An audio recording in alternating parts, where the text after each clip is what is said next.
MFA's collection of Korean art is always intertwined with our collection of East Asian art, and that's the case from the very beginning. Boston is a place where around the late 19th century, a lot of intellectuals from the Boston area became very fascinated with cultures outside America. Among them are one of our most important and early donors, whose name is Percival Lowell, who was among the first Americans travel to Korea, and a lot of our early collection came from him. And he is really a very fascinating character. He came from the powerful and famous Lowell family. He went to Korea as early as 1882, right after the diplomatic relationship between Korea and America was established. And he was the first foreigner who was ever admitted to have close contact with the imperial family then in Korea. And he was also the first foreigner who was allowed to take pictures of the imperial palace and also the king himself.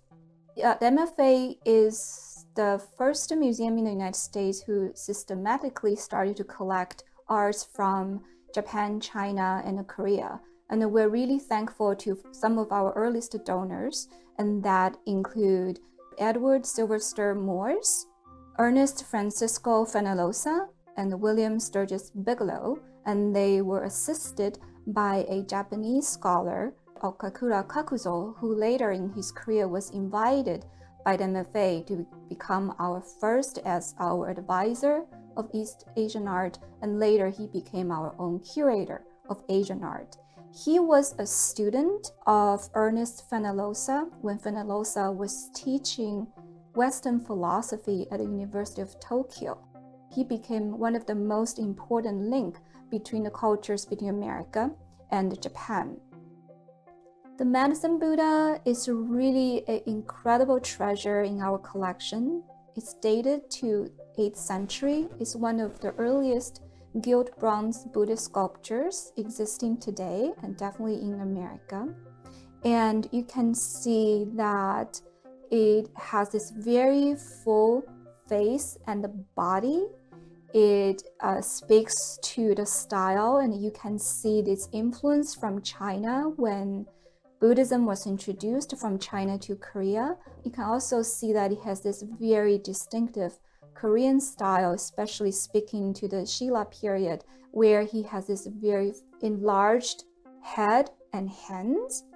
Whenever I look at this small Buddha statue, I also feel the very sincere and very religious attitude and feeling that the craftsman put into in the effort of making this beautiful Buddha. Most of these Buddhist statues and paintings are collected by people like Fenollosa, Bigelow, and Okakura Kakuzo. They were actually collected in Japan. So we know that for a long time, for hundreds of years, Korean art was highly appreciated in Japan already.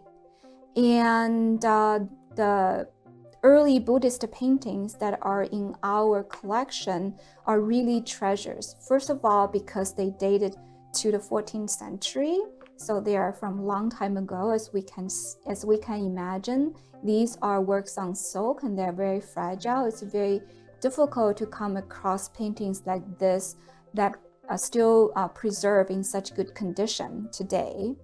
And we know that there are about a dozen such paintings existing in North America, and we have 3 of them, so we're really very proud of our collection. I would really like to highlight this particular painting.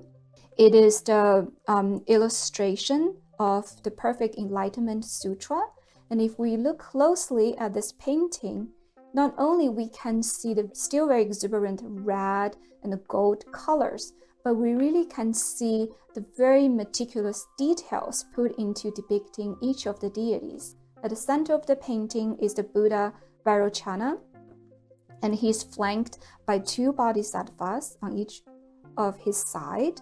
And then below these 2 bodhisattvas are 10 other bodhisattvas. So you can see there in the middle of the painting, there's this almost triangular kind of composition, which makes the painting, the overall feeling very stable and are also very majestic.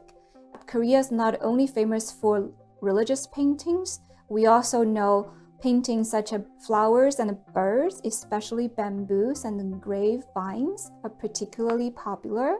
But what is so fascinating about this particular painting is that it is a very good example of the so-called literati painting school.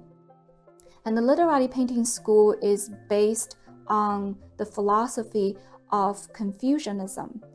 And if you look closely at this painting, you can see some details. First, you can see that it's probably a departure scene. You can see that some people are standing on a river shore and probably waving goodbyes to a departing friend. And at the center of the painting, there's a very small boat on top of the river, and the departing person is still facing the shore, probably also saying goodbye to the friends he left behind. So even just look at the story that's telling in this painting, it is a very poetic and romantic story already. And then if you look at the atmosphere that's depicted in this painting, we can see the beautiful ink wash that's used to paint the mountains in the distance, and also the very delicate lines that was used to depict the tree on the river shore and also the rocks. So all these details really speak to the literati painting style, which is really produced by scholars who are in theory not painting for capital gains, but really painting for their self-cultivation. This is a small lacquer box. It's only about 4.5 inches in diameter.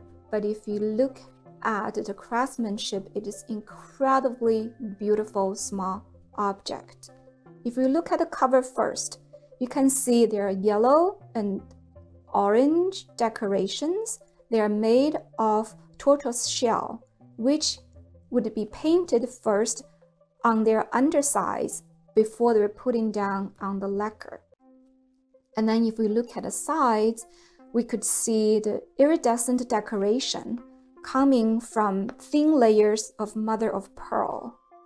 We really can see how artists carefully chose different parts of a mother of pearl to achieve the different colors of flowers, leaves, and dots that spread out on this box. It is a really beautiful jar, maybe because it's very understated aesthetics, if we could call it. If we take a look, you can see that this jar is not in a perfect round shape. And if you look closer, you probably could even see a slightly gray color sim in the middle at the part where the belly is the fattest. That indicates that this jar is actually made from two halves. But it's precisely this beauty of imperfection, this beauty of understatement, that's why this jar was produced and appreciated. And we also know that this kind of aesthetics actually inspired a lot of Western artists later on in the 20th century when this kind of ceramics was introduced. If you come to the Korean gallery at the museum, you'll see actually we have a significant amount of Celadon ceramic pieces on view. And it's not a surprise that this is really one of the most known genre or type of objects that's familiar to Western audience and collectors. And we have a few hundreds of them in our collection. And this particular one, I have to say, is one of my favorite. Its shape itself is absolutely beautiful. And, of course, this kind of green color-based glaze is relatively common in China, Korea, and Japan. But what distinguishes Korean ceramic Celadon pieces from those from China or Japan is really the innovation of this combination, this perfect combination of their functional shapes and also the shapes of imitating nature, such as what we see here, a prune, and also sometimes a melon. And this one, it's beautiful not just because of its shape. What I like most about it is really the decoration. In most cases, if a Celadon ceramic piece is decorated, the decoration would be divided into either horizontal bands or consecutive cartouches. Whereas in this one, you can see this potter really imagined the surface of this vase as if it is a painting. There's no starting point of this image and there's no ending point of this image. What we see is a few bamboo branches really subtly swaying in the wind. And then we have a few cranes. Some are flying away, some are perching in the bamboo stems. And this also, in a way, speaks to the literati aesthetics that the painting we saw earlier. Majority of our Korean art collection entered the museum in the early 20th century all the way till the mid-20th century. Because of the nature of this history, our collection mostly focused on pre-20th century material. We're really making an effort to bring our collection to the present day. And that's why we chose on purpose to show a few really beautiful and stunning contemporary Korean art in our collection. The one we see here, if you look at the Celadon ceramic prune vase already, it probably in a way looks familiar. You can see that it's actually made of shards of Celadon ceramics. And the artist Lee Soo-kyung actually collected these shards from the discarded shards that's disposed by the potters. So it is always a tradition in East Asia when potters were not satisfied with their production, they would break what they produced and bury them in the ground. So the artist Lee Soo-kyung actually went to Kyung's and collected these shards considered imperfect by the potters. And you can see she actually put them into a very beautiful kinetic sculpture. And what's also interesting is you can see that there are these golden lines that are used to connect all these shards. And this speaks to an older tradition of repairing ceramics.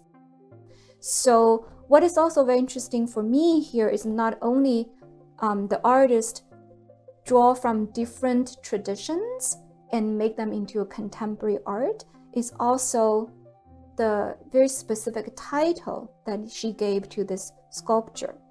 It is called Translated Vase, and the artist said that for her, it draws upon an experience she had of translating a poem on porcelain.